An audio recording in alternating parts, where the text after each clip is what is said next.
shake-up at the African Union. Morocco is in and the old boss is out. But how does the new chairman plan to achieve his dream of a war-free continent? Also on today's program, Afghanistan's Muslim feminist.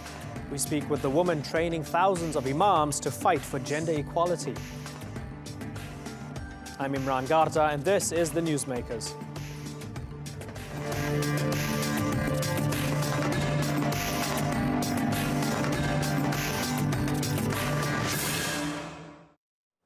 After more than 3 decades divided, all of Africa is now at the same table. Morocco has rejoined the African Union. They were the only country in Africa outside of the organization after quitting over the disputed Western Sahara. But their readmission hasn't made the issue go away, and it's just one of many challenges the AU faces. The organization oversees twice as many people and 7 times the territory of the European Union. And it has to contend with autocratic leaders and armed terror groups. That all now falls in the lap of this man, Moussa Faki Mohammed, Chad's former foreign minister and now chairman of the AU Commission. He says development and security will top his agenda, promising the sound of guns will be drowned out by cultural songs and rumbling factories. Today's newsmaker is the African Union, as we ask whether it can achieve its goal of uniting Africa.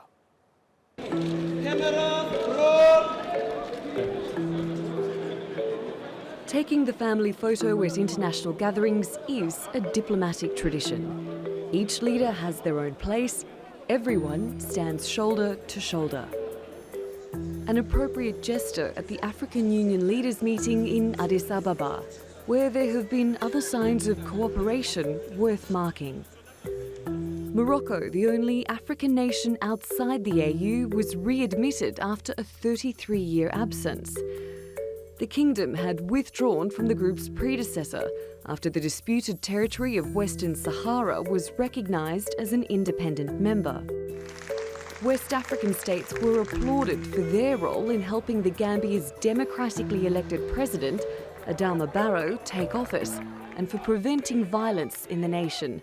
And a new commission chairman, Chad's foreign minister, Moussa Faki Mohammed, was elected to head the bloc for the next 4 years.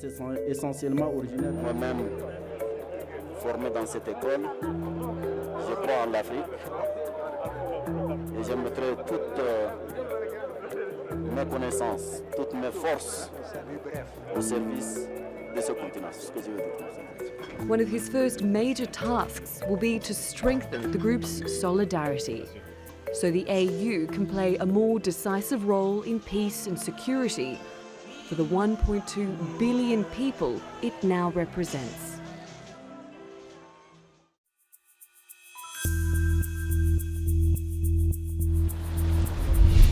South Africa's Nkosazana Dlamini-Zuma was the first woman to head the AU.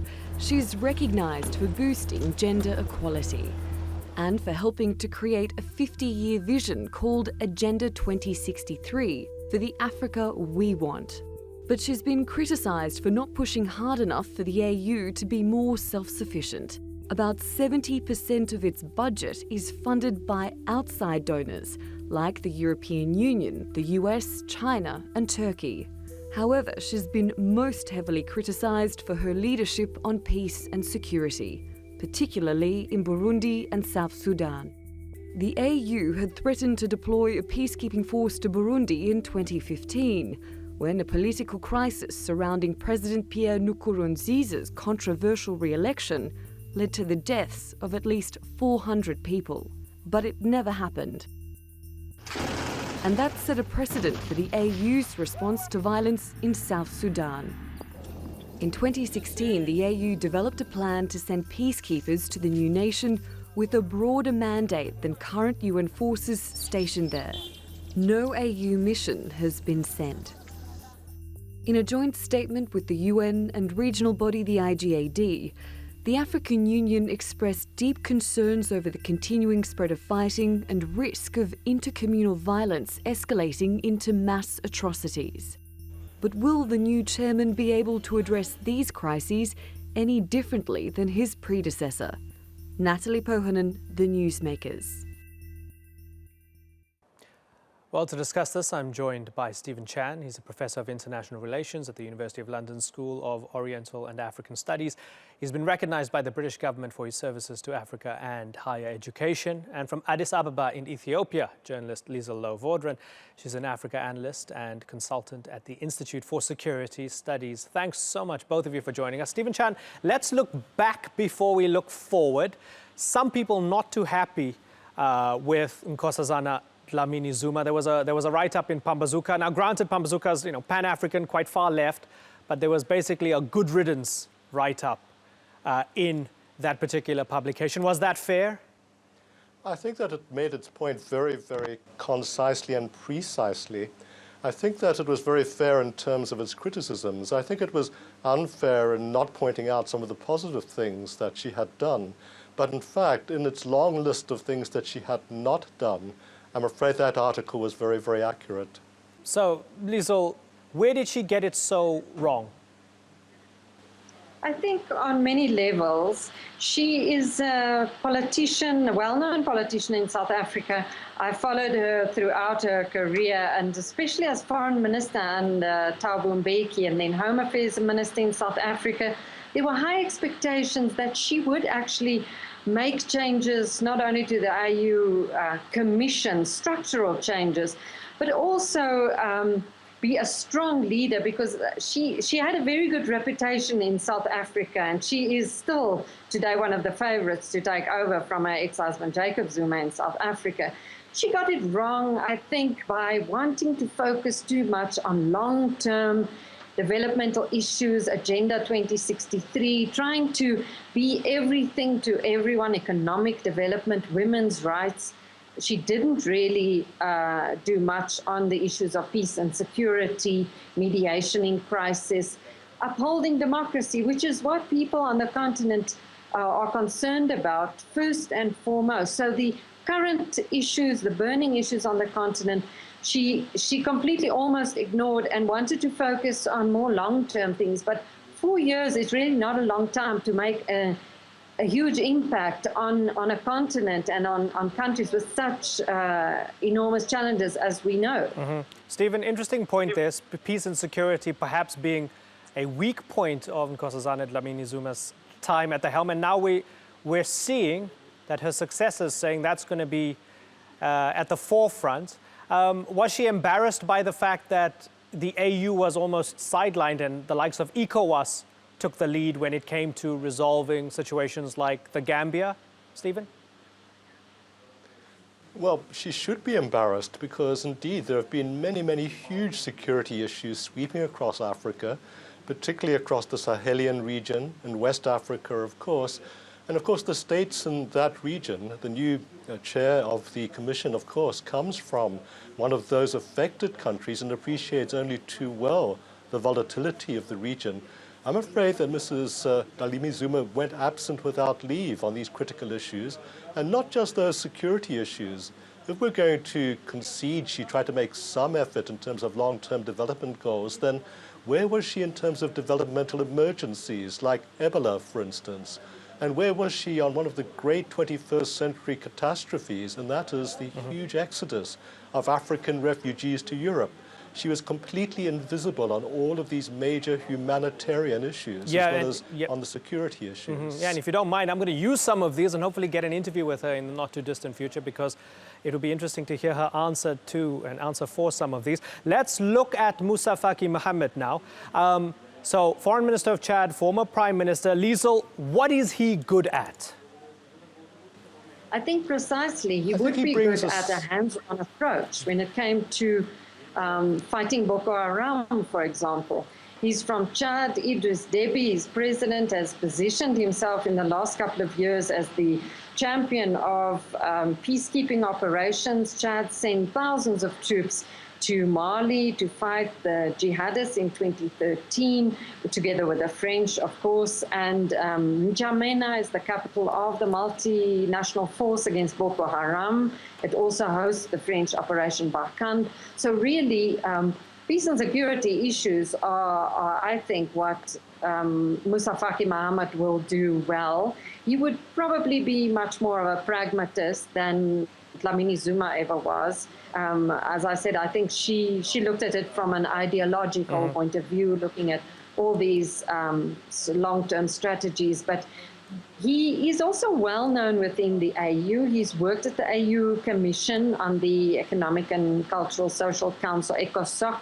He chaired many of the meetings last year because Idris Deby was chairing the AU. So he was chairing, for example, the Executive Council of Ministers during this session, this 28th AU Summit. So he would also know what the issues are, the urgent issues, to actually make the AU a more effective organization. Right. Stephen, when Moussa Faki Mahamat said, the sound of guns will be drowned out by cultural songs and rumbling factories, that sounded a little bit like the pie in the sky that we heard from his predecessor, didn't it? That is pie in the sky, but I do agree that he'll be far more focused on security issues. He is a heavyweight in terms of his experience within the AU and the associated agencies and bodies in Addis Ababa. He knows his way around, but I think something that we often overlook is that he brings to the position a certain technocratic expertise. His very opening speech to the African Union Summit, for instance, lamented the lack of speed of the internet, of the email services within the African Union, something that Mrs. Dlamini-Zuma never could appreciate because, as far as I know, she's not very good at modern communications. So he brings a modernity, a technocracy, which I think is going to be extremely important in terms of being able to mobilize peacekeeping and security issues, try to mobilize forces to combat insurgency. You can't go slow on those things. So rapid mobilization, he would bring an understanding of exactly how to go about something that is very easy to say, rapid mobilization, but which in the African continental sense is extremely hard to accomplish. Couple more things I want to get through. Liesl, first with you. Morocco back in the fold. Is that good for the continent? And is it maybe does it sound the death knell for any hopes that Western Sahara had of independence? Well, in one sense, it was a small victory for the Western Sahara because for the first time Morocco and King Mohammed VI was actually willing to sit in an international forum like the AU together with the representative of the Sahrawi Republic. But in the long run, it is, I think Morocco has shown that it wants desperately to be back in the AU. King Mohammed VI went around the continent on a roadshow these last couple of months and has also made investments or promised deals and bilateral relations with countries like Ethiopia, Nigeria, and Rwanda, for example. It seemed, from what I heard from his speech yesterday, almost personal to Mohammed VI. I sat in the hall and saw him walking in and waving. Not everybody clapped when he came in because it was so divisive. But he said, I am very happy to be back in my home and back in with my family, and I missed you. And so it sounds like it was a personal thing almost for Mohammed VI. And on the long run, the suspicion is that Morocco will try and get the Sahrawi Republic suspended from the AU, but that is definitely going to be very, very difficult at this point. Yeah, it's going to be interesting to see how that plays out. Final question for you, Professor Stephen Chan. We have a world of sort of globalism turning towards nationalism. Regionalism turning towards these countries sort of recoiling among themselves. We've had Brexit, we've got a US cutting itself off in many ways from the rest of the world. How do those patterns translate to what's happening with the EU? Is Africa going to be seeing the same thing going on? I think, in fact, Africa will realize that as the rest of the world is looking to its own internal affairs, Africa needs more than ever to have some sense of unity. So if this is not the moment when African unity is put first and foremost on the agenda, then I think Africa as a continent is going to have a sorry future. The world is indeed going through a very, very difficult time. Africa is experiencing many problems. But with modern communications and modern possibilities for cooperation, it's never been a better time to try to get an act together, to try to be united, to try to help one another in the continent. I do think that the new chairperson of the Commission is well placed to attempt this, but he also has to have the cooperation of the different heads of state, the different heads of government, and not all of them seem to have a very modern outlook or a modern appreciation of today's real world. Mm-hmm. Stephen Chan, Lisa Louw-Vaudran, it's been thought-provoking. Thank you very much for joining us.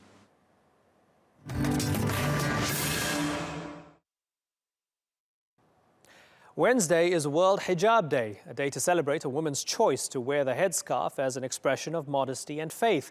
So what better time to meet a hijabi hero working to improve the lives of women in a place where being a Muslim feminist is not only difficult but dangerous, Afghanistan. Now, for years, the Taliban imposed restrictions on Afghan women, denying them education, jobs, and the freedom to leave home without a burqa and a man. Even though life has improved since the Taliban was deposed and some women now hold government positions, they still face violence and discrimination. But there's a growing network of women fighting for their rights, and many are using their faith to teach men to do the same. Well, joining me in the studio now is Jamila Afghani. She is the founder and executive director of Noor Educational and Capacity Development Organization. She is also a women's rights activist, Islamic scholar, and has given gender sensitivity trainings to close to 6,000 imams in Afghanistan. Jamila, good to have you on the program. Tell me what it's been like talking to these imams, training them. Have you met with much resistance? Of course, yes. It's very normal when in a patriarchal society, in man-dominated society, our women start to move. When I start for the first time, it was really difficult job. I faced lots of challenges. But as being from Afghanistan, know my people, know my culture, know my sensitivity, so I have adopted different strategies, different methodologies to convince imams in the way that I should not irritate them and make them relax to understand what I wanted to say. It was what from the Quranic perspective and from the Islamic teaching perspective. That's why it was by passage of time, it took its place, and slowly and gradually it got its worth. So are you trying to explain to them and prove to them that you can be a proud practicing Muslim, a proud Afghan, and still have complete gender equality? Actually, Islam is a religion of peace and unity and religion of equality. But unfortunately, in most of the countries, Islamic countries, culture has upper hand. And that's why mostly we cannot understand the reality on the ground. Usually culture is mixed up with the teaching of religion. In my society in Afghanistan, it will be a long way ahead, but still we are struggling. And I'm sure, inshallah, in future, we will be in a position to bring this positive change. If I had to ask you, are you a feminist? What would you say? Yes, I'm a feminist, but a Muslim feminist, an Islamic feminist. I do understand the principles of my religion. I respect that, and I do understand my womanhood, and I do respect the sisterhood all around the world. And I believe that with unity, we can bring positive change all around the world for women, wherever they are. Is part of the resistance that you faced stemming from the fact that women have been used as a political pawn or football, especially when it comes to war in Afghanistan? I remember there was a 2010 Time magazine cover. One of the women who suffered an attack, her nose was cut off. And the cover said, "This is what happens when we leave Afghanistan," implying that if the United States leaves, this is what's going to happen to women. How do you feel when women are used in that way to score political points? Unfortunately, women has been used, or women agenda has been used as a political agenda or political gain since many years in Afghanistan, during the invasion of Soviet Union, during Mujahideen, and after that during Taliban era. I believe that Afghanistan is our country. We know our country. We know our own issues and our own problems, and we have to bring the solution for our country. And now Afghan people has suffered a lot. We are suffering for almost 4 decades of war, even more than that. And now we are trying to bring the positive change and give women awareness about their rights, that they should not be used as a political agenda. And we are also bringing men and youth around us, that they should stand beside us as a Muslim brother and Muslim brother and sisters support each other, to not be used as a political agenda. And one of the importance of the Imam Initiative training program was about that. We brought imams in to work for women's rights. And I'm sure the way we are getting positive impact from this activity, I'm sure, inshallah, in future it will have a very better society. You say positive impact. Give me one big example of something extremely positive that has happened. There are many, many good examples. I will tell you a story of an old man who was head of a tribal village, and he was against the teaching of women, and he was not supporting us. When we started the training in his community, and we brought him in the training sessions, and after the training session, this man was very much changed. And he started working in his village. And he stands in that village against the child marriage. And he stands for the right of education of women. Now he's going to each and every villager's home, knocking their home, and asking whether their child girl is at home or whether she's attending school or not. And he's convincing his villager to send their daughters to school. And he has boycotted 2 or 3 wedding ceremonies where the child bride was a young girl of 9, 13, or 16 years old. He has boycotted the village and dismissed the whole wedding ceremony. And another story that I have been sharing in most of my interviews, it's about story of one of our monitors in the mosque.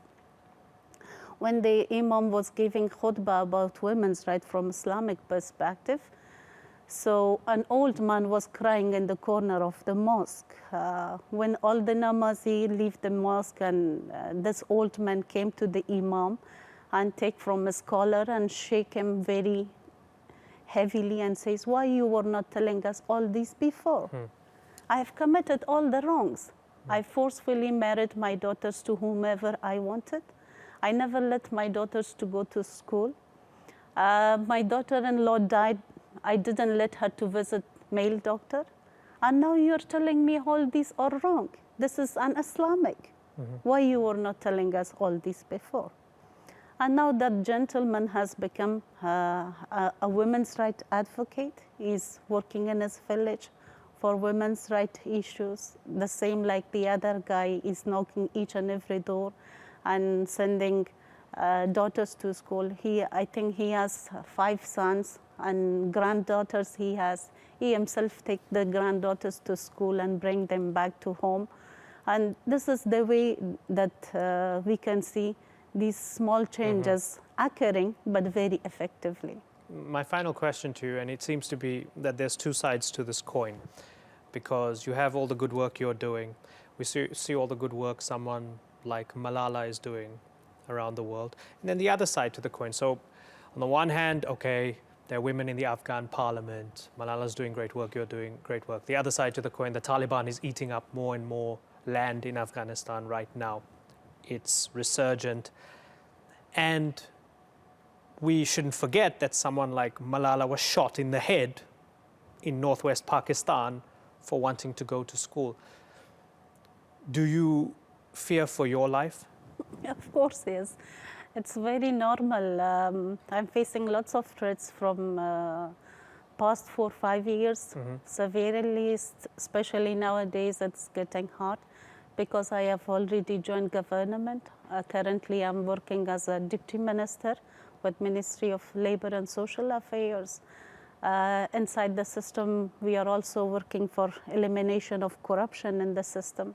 Besides terrorism, now we are facing mafia, corruption mafia in the system. And of course, we are having lots of life threats, not only for myself, but for my children, for my family members. But still, I believe it's our country. We have to build it, maybe today, maybe tomorrow. We have to work hard for a future generation, for our children, for children of my country. And that's why we are putting our life in risk for the betterment of our future, for future of our country. Jamila, we wish you strength and safety. Thank you very much. Thank you very much.